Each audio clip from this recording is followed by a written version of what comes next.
priest priest priest ដើមទ្រូង priest នឹងប្រែថាដកដង្ហើមអញ្ចឹងពាក្យដែលតកតងនឹងដកដង្ហើមមានជម្រើស4អញ្ចឹងចម្លើយដែលត្រឹមត្រូវទី1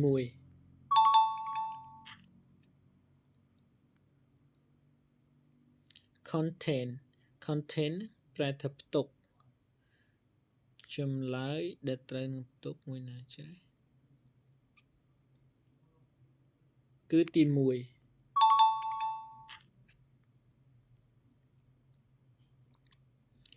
dizziness dizziness វិលមុខ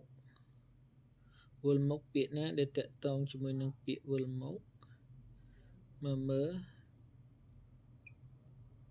ទី3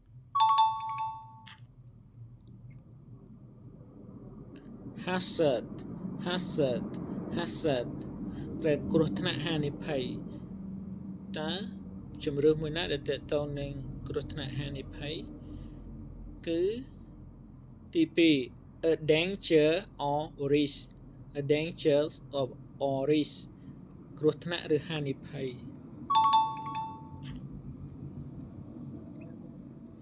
reason reason ប្រែថាហេតុផលហេតុផលពាក្យណាដែលតកតងជាមួយនឹងហេតុផលយើងមើលទាំងអស់គ្នានេះពាក្យទី3 a cause explanation for an action or event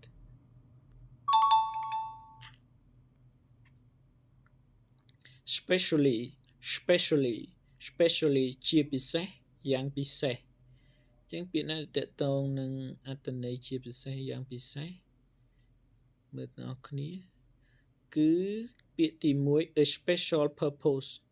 a special purpose ប្រែគោលបំណងពិសេស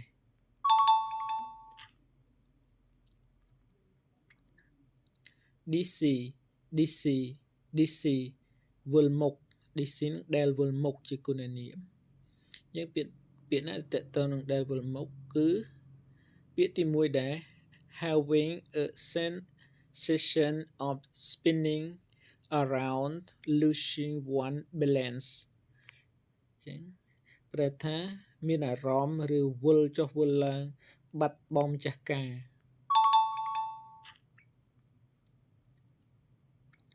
relevant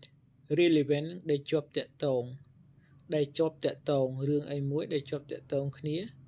មានប្រតិកន្លែងគ្នាគេហៅ relevant អញ្ចឹងពាក្យណាដែលតាក់ទងនឹងពាក្យហ្នឹងនេះពាក្យទី3 closely connected to what is being done ណាជាប់តំណែងគ្នាយ៉ាងស្អិតល្មួតចំពោះ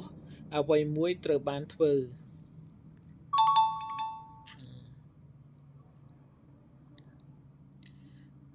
អូខេ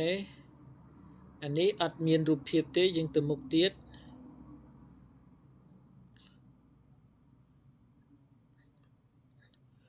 DC វិលមុខនេះទៅមុខទៀត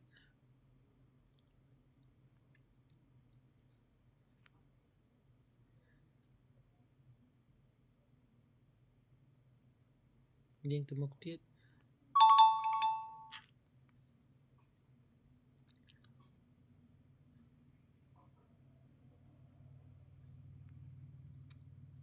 នេះអត់មានដែរ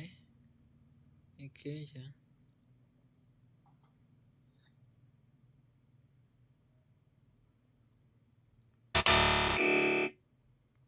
ទៅមុខទៀតអត់មានអីផង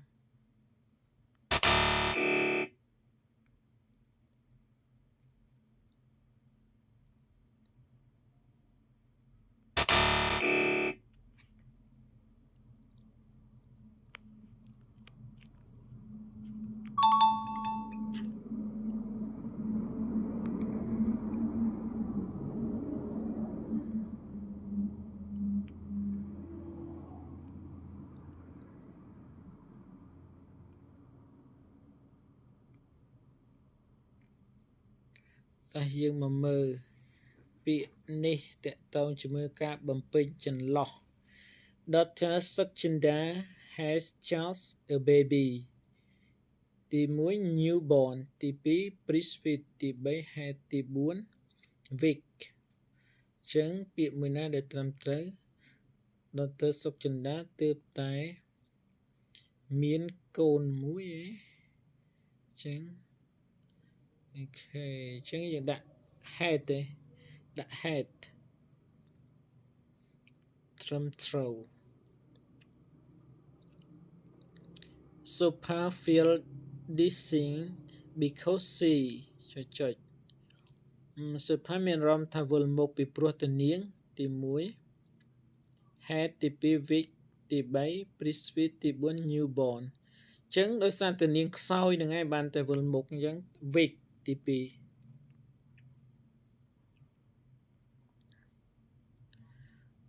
newborn baby should be at least 6 months ទារកដែលកើតថ្មីគួរតែចុចយ៉ាងហោច6ខែ1 breastfeed ចិញ្ចឹមដោយទឹកដោះ week ខ្សោយ newborn head ចឹងឥលើនឹងឯង breastfeed ចិញ្ចឹមដោយទឹកដោះ water isn't a hazard to baby គេថាទឹកគឺមិនល្អសុខភាពប៉ះពាល់សុខភាពចំពោះទារកអីគេតើតើទារក newborn had breastfeed week ចឹងទារកកើតថ្មី newborn អត្ថន័យវាស៊ីជាមួយនឹង